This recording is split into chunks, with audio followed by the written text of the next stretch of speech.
আজকে গেছিলাম রিপোর্ট আনতে।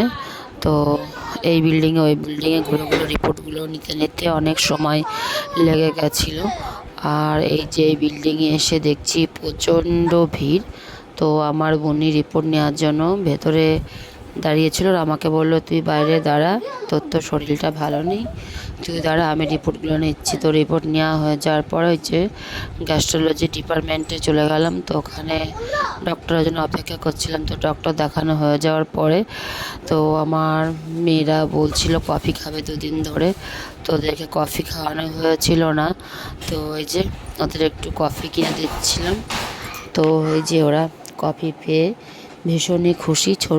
বাচ্চারা ছোটো ছোটো জিনিসে একটুতেই খুশি হয়ে যায়, আমাদের বড়দের মতন তো আর না যে অনেক কিছু লাগবে।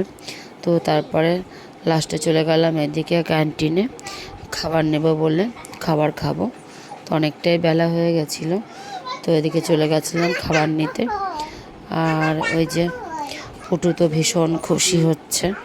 আর এদিকে আমার ফৌজিবাবু ছুটি নিয়ে চলে এসেছে, যেহেতু আমি ওখানে ডক্টর দেখাচ্ছিলাম। তো ওই জন্য অনেক কয়েকদিন ধরেই ছুটি চাচ্ছিল, ছুটিটা পেয়েছিল না। তো আমাকে আমার ফৌজিবাবু বলে, সবার আগে ভারত মায়ের সেবা, তারপরে সব কিছু, তারপরে তোমরা। একদম কথাটা ঠিকই বলেছে।